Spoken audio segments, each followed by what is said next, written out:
I never thought a quiet lakeside community could turn into a battlefield, but the moment I refused to bend to my HOA's ridiculous demands, everything spiraled out of control.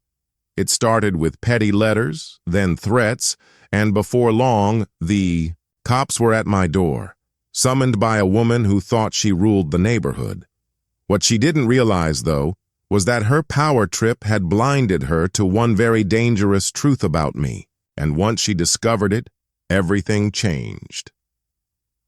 When I first moved into the lakeside neighborhood, I thought I had finally found the perfect balance of peace and community. The water shimmered in the morning light, families strolled down the walking paths, and the homes, though close enough to wave at neighbors, still carried a sense of privacy I had long been searching for. It wasn't a gated community, and that suited me just fine. I wanted a home, not a set of rules carved into stone by people with too much time on their hands. For months, life was simple. I'd wake up to the sound of geese along the shoreline, sip coffee on my back porch, and watch as kids rode their bikes along the street. On weekends, I'd work on small projects around the property, fixing up the deck, trimming hedges, even planting a few flowers that my mother swore would never survive the summer heat. To me, this place wasn't just another house. It was a retreat, a place to finally slow down. At first, my neighbors seemed friendly enough. A few stopped by with welcome baskets, others waved as they passed, and I figured I had lucked into one of those rare communities where people respected one another's space. But it didn't take long before I noticed a different tone lurking beneath the surface. Some people weren't just neighborly, they were watchful, always keeping track of who parked where, how long a lawn went uncut, or whether someone's trash bins were rolled back in at a respectable hour. That's when I learned about the so-called Lake Association. It wasn't an official HOA, not in the legal sense, but a group of residents, led by one particularly loud woman, had taken it upon themselves to enforce their own version of order. They printed newsletters, organized mandatory meetings, and distributed lists of community expectations as if they were law. The whole thing felt absurd, like a pretend government run by people who craved control more than they cared about the neighborhood itself. I brushed it off at first. I had no interest in attending their gatherings or paying association dues that weren't legally required. As far as I was concerned, I owned my home free and clear, and no self-appointed committee had any right to tell me otherwise. Still, I couldn't ignore the stares. The way certain neighbors would pause at the end of my driveway, whispering as if my refusal to join their little club made me some kind of problem. I'd come home to find flyers taped to my door, notices about community standards, and even thinly veiled threats about what would happen if I didn't participate. Something about the whole atmosphere felt wrong. On the surface, the neighborhood looked calm and inviting, but beneath it ran a current of tension, like everyone was walking on eggshells, too afraid to question the self-appointed leaders. I told myself I'd stay out of it, that I could enjoy my home without getting pulled into their politics. But deep down, I knew the moment I ignored their rules, the moment I stood my ground, a line would be drawn.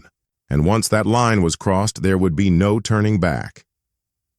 It didn't take long before the so-called Lake Association stopped pretending their demands were neighborly suggestions and started treating them like laws. The first time it happened, I found a folded paper tucked under my windshield wiper. Notice of violation, non-compliance with community landscaping standards. At first I laughed. My lawn was neatly cut, my hedges trimmed, and my flower beds, while simple, looked healthier than half the yards in the neighborhood. But apparently, my crime was failing to use the same brand of mulch as everyone else. I tossed the notice in the trash, thinking that would be the end of it. It wasn't. The next week, another paper arrived. This one was more aggressive. Final. Warning, Failure to pay Lake Association dues will result in escalation. What dues? No one had mentioned a word about this when I bought the property. I dug through my closing documents, searching for any trace of a homeowners association or mandatory fees. There was nothing. No contracts, no covenants, nothing binding me to their self-invented rules. Still, the papers kept coming. Every few days, a new violation notice appeared, sometimes taped to my door, other times left in my mailbox, which was illegal in itself. One warned me about unauthorized vehicles because my brother's pickup truck had been parked in the driveway overnight. Another threat was escalating fines if I didn't repaint my shutters to match the neighborhood color scheme. At first, I tried to ignore them, but ignoring only seemed to feed their obsession. Before long, I'd spot the self-appointed committee members lingering at the edge of my property, clipboards in hand, whispering as they scribbled notes. One of them, the ringleader, the woman everyone quietly called Karen, was always at the center of it. She strutted through the neighborhood like she owned it, barking orders during their meetings and gossiping about problem residents who dared to resist. I became one of their favorite topics. The more I pushed back, the more relentless they became. When I didn't pay their dues, they tried sending late fee statements as if they were some official authority.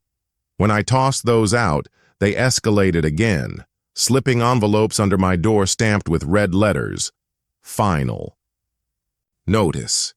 It would have been laughable if it weren't so invasive. They weren't just harassing me with paper, they were actively trying to shame me into submission. Flyers were circulated in the neighborhood, naming me as someone refusing to contribute to the community. At one point, I overheard kids repeating their parents' gossip, whispering that I was the reason the lake wasn't being taken care of. I was angry, but beneath that anger was something worse, a gnawing sense of isolation. It felt like the entire neighborhood was being slowly poisoned against me, and no matter how right I knew I was, their constant pressure wore on me. Then came the inspection. I returned home one afternoon to find two of them walking around my backyard with cameras, snapping photos of my deck and shed without permission. When I confronted them, they claimed it was a routine property compliance check. My blood boiled. They had no right, none at all, to set foot on my land. I told them to leave immediately, or I'd call the police myself. They smirked as if they were untouchable, muttering that I'd regret this attitude. That night, for the first time since moving in, I couldn't sleep. Every sound outside made me tense. Were they out there again? Watching? Taking notes? I had bought this home to escape stress, but the constant harassment was turning my sanctuary into a prison. The next escalation was worse. One morning, a bright orange sign was staked in my yard. Property in violation. Under review by Lake Association. It looked official, like something a city inspector would post, but it was nothing more than a scare tactic. Still, it was placed there for all my neighbors to see. I tore it down immediately, my hands shaking with rage. Was this their idea of community? Publicly humiliating anyone who didn't obey? I considered getting a lawyer, but part of me hesitated. Hiring one meant spending thousands just to fight a group that legally didn't exist. They weren't a registered HOA, they had no binding authority, yet they acted like judge, jury, and executioner. And then, one evening, everything reached a boiling point. It started with a knock at my door. Not a neighborly knock, but the heavy pounding of someone demanding entry. When I opened it, I was staring at two police officers. Behind them, at a smug distance, stood Karen. She had called the cops on me. Her accusation? That I was disturbing the peace and threatening the safety of the community by refusing to comply with the association's rules. The officers, clearly uncomfortable, explained that she had filed a complaint claiming I was aggressive and uncooperative with community standards. I felt my stomach drop. This wasn't just harassment anymore. She was trying to brand me as a danger, a criminal. I calmly explained to the officers that there was no legal HOA here, that my deed carried no obligations, and that the so-called association was nothing more than a group of controlling neighbors. To their credit, the officers seemed to realize quickly that the call was a waste of their time. They issued no citation, no warning, nothing. But as they drove away, Karen stood there on the sidewalk, arms crossed, a satisfied grin stretched across her face. She didn't need the police to arrest me. She just needed to humiliate me in front of the neighborhood.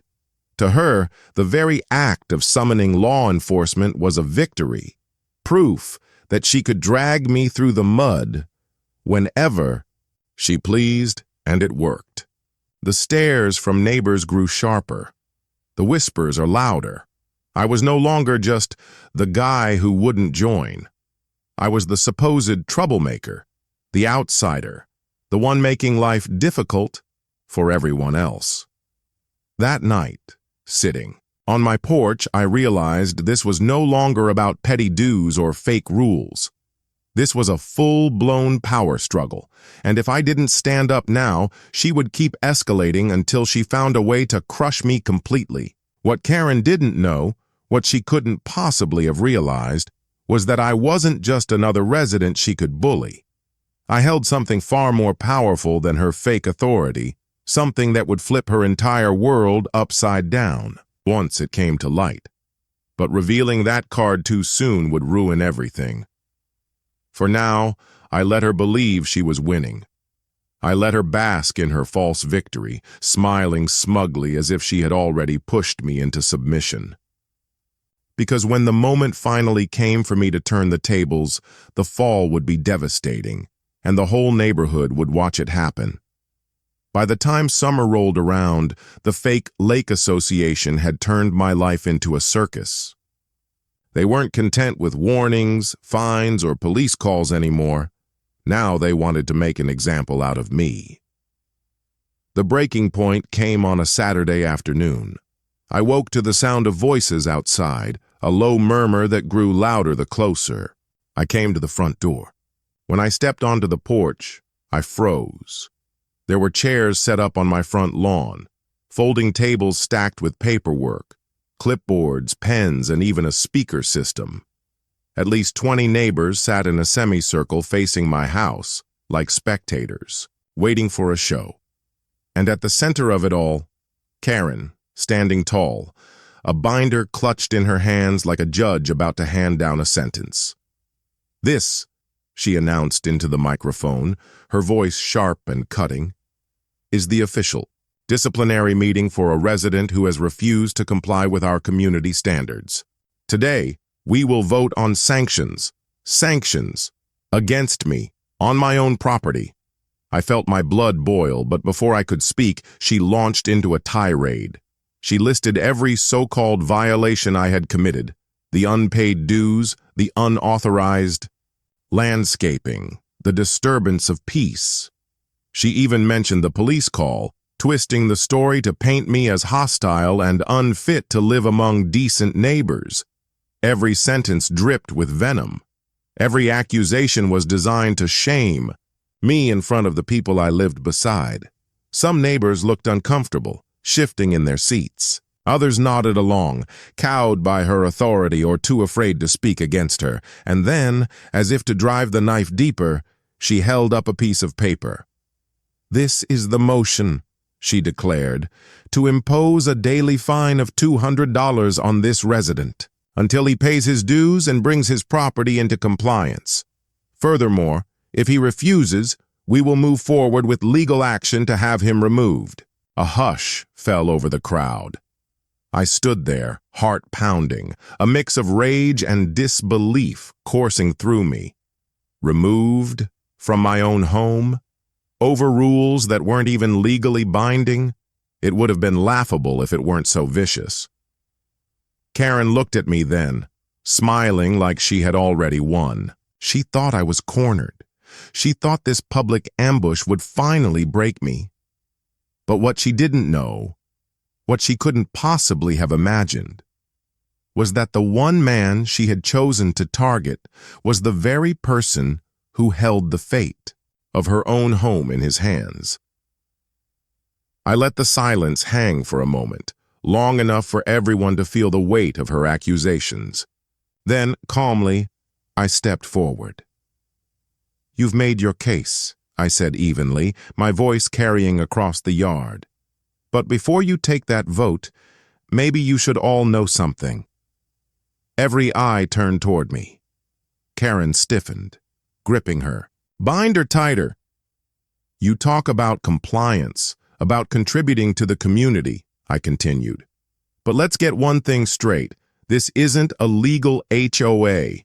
I never signed any covenant. I owe you nothing, and no amount of fake fines or harassment changes that fact." A murmur rippled through the crowd. People glanced at one another, doubt flickering in their eyes. Karen's smile faltered, but she quickly raised her hand for silence. "Don't listen to him," she snapped. "This is exactly what non-compliant residents say when they're caught. He's just trying to confuse you."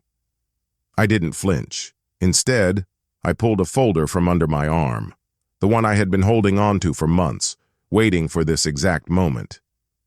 "Confuse you?" I said, flipping it open. "No, I'm here to give you the truth. See, what Karen hasn't told you is that while she's been busy trying to run this neighborhood, she's also been paying rent. And guess who her landlord is?" I paused, letting the question hang in the air like a thundercloud. Slowly, I lifted a copy of the lease agreement, her lease agreement, and held it up for all to see. My name was printed at the top as the property owner, her signature at the bottom, binding her to the very house she claimed as her castle of authority. Gasps echoed through the crowd. Chairs scraped as people leaned forward, whispering in shock. And in the middle of it all, Karen's face drained of color. "No," she hissed, her voice cracking. That's not possible."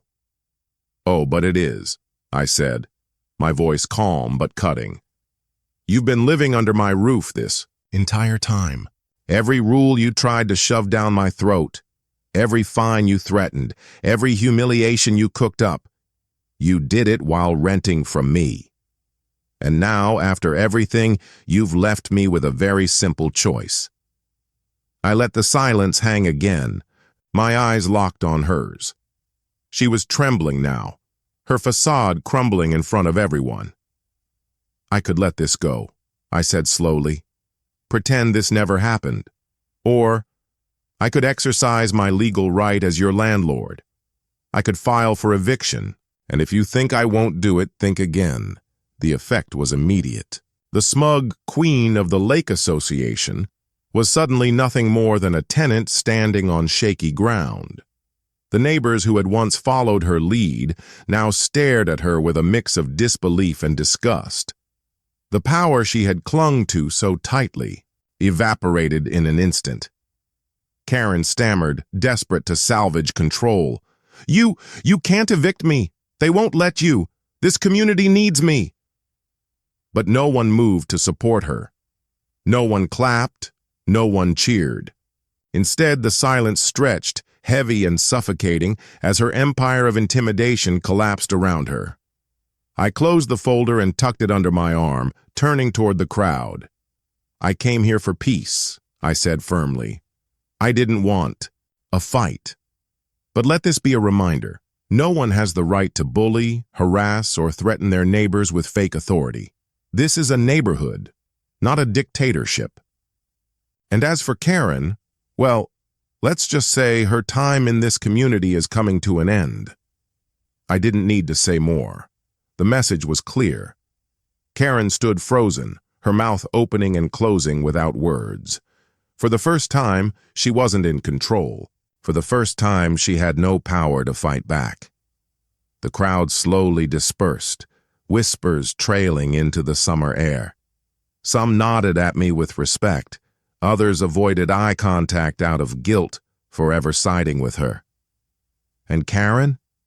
She stayed rooted, to the spot, her eyes wide with the realization that the very home she had ruled from like a throne could soon be taken from her. I stepped back inside my house, heart still pounding, adrenaline rushing through my veins. It was over, or at least the hardest part was. But as the door shut behind me, one thought lingered. The battle was won. But the fallout? That was only just beginning. The neighborhood felt different the next morning. For the first time in months, I stepped outside without feeling eyes burning into me from across the street. No folded papers tucked under my windshield. No smug smiles waiting at the end of my driveway. Just the sound of birds along the lake and the quiet hum of a community that suddenly seemed unsure of itself. Word spread fast. By noon, everyone knew. The truth. The self-proclaimed leader of the Lake Association had been nothing more than a tenant. My tenant. The whispers that had once condemned me now circled her. Where neighbors used to avoid me, now they avoided her. She had ruled them with fear and gossip, and now they were ashamed of letting her. Karen, however, didn't take her downfall quietly. 2 days after the confrontation, I received a furious text from her. A string of insults and denials, accusing me of fabricating documents and threatening serious legal consequences. I ignored it. But behind the scenes, I filed the eviction paperwork. Not because I was eager to throw someone out, but because I had no choice. Months of harassment, false reports, and intimidation weren't things I could just forgive. And once the papers were served, her facade shattered completely. She stormed through the neighborhood, knocking on doors, begging for support. She tried to rally her former committee, insisting that I was abusing my power.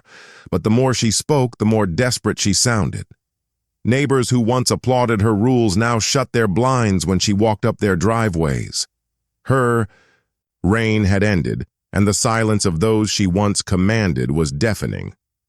The eviction process wasn't instant. It took weeks, but those weeks were some of the most revealing I'd ever witnessed. Without the backing of her followers, she was just another tenant scrambling to hold on to a home she didn't own.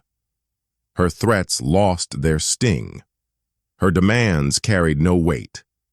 Every glare, every muttered insult, every desperate attempt to shame me slid off like water on glass. And then, one morning, a moving truck appeared in her driveway. I watched from my porch as she dragged box after box, her shoulders slumped, her eyes dark with exhaustion. There were no crowds, no supporters helping her pack. The same people she once commanded now kept their distance, peeking from behind curtains but refusing to lift a finger. It was a quiet exile, the kind that hurt, more than shouting ever could. By sunset, the house was empty. For the first time, the neighborhood exhaled. The constant tension that had hung in the air evaporated. Kids played in the street again. Couples walked the trails without casting nervous glances. And me? I finally sat on my porch and sipped coffee, without wondering what new notice or humiliation would be waiting for me. But the impact of what had happened didn't fade overnight. In the weeks that followed, I had more conversations with my neighbors than I'd had in the entire year I'd lived there. Some stopped by to apologize for staying silent when things were at their worst. Others admitted they'd been too afraid of becoming her next target. A few even confessed that they'd paid her dues out of fear, believing her threats were legitimate. That was the most shocking part. She hadn't just harassed me, she had been running a full-fledged scam, collecting money for an association that didn't legally exist. She had pocketed it, all under the guise of community upkeep. No one had dared to question it. Until I did. The realization stung for many of them. They had allowed themselves to be bullied, manipulated, and extorted, all because they feared standing alone. It was a harsh truth, but one that seemed to wake the community up. With Karen gone, the so-called Lake Association dissolved almost overnight. The newsletters stopped. The fake notices disappeared. The clipboards vanished. For the first time in years, the neighborhood actually felt free. People started talking again, not through gossip chains or committees, but face-to-face. Cookouts popped up on weekends. Someone even organized a real community cleanup, not mandatory, not enforced with threats, but voluntary. And more people showed up than Karen had ever managed to coerce. As for me, I learned something important too. Owning property isn't just about enjoying a home, it's about standing your ground when someone tries to strip that right away. Karen had believed that intimidation could replace law, that fear could replace fairness. And for a while, she almost succeeded. But when push came to shove, all it took was one person refusing to bend for her empire to crumble. That truth stuck with me. Because the real victory wasn't just Karen's eviction. It was watching an entire neighborhood realize they didn't need someone like her to dictate their lives. Of course, Karen didn't vanish quietly from my memory. For weeks afterward, I'd catch myself replaying the confrontation in my head. The look on her face when she realized her landlord had been the very man she tried to destroy. The silence of the crowd as her power dissolved in front of them. It was the kind of downfall you'd expect to see in a courtroom drama, not on a quiet street by the lake. But what satisfied me most wasn't the eviction, the freedom, or even the peace. It was the lesson that came out of it. Power only works if people believe in it. Karen had no legal standing, no authority, no contracts. Just fear. Fear she planted in everyone around her, and once that fear was ripped away, she had nothing left, no control, no following, no home. That was her real punishment. Not the eviction, not the humiliation, but the emptiness that came from realizing she had built her empire on lies, and lies eventually collapse. Months later, when new tenants moved into her old house, I made a conscious choice. I knocked on their door, welcomed them personally, and promised them one thing. This neighborhood would never again fall under the thumb of someone pretending to rule it. Not while I lived here. The laughter of kids, the sight of neighbors chatting on driveways, the sound of dogs running free by the water. It all came back.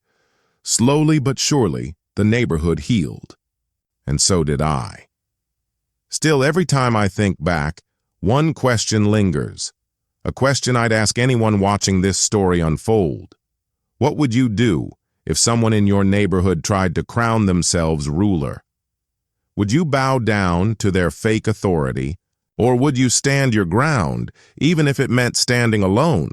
Because sometimes all it takes is one person refusing to bend to remind everyone else that freedom isn't given by a committee. It's taken back, one choice at a time.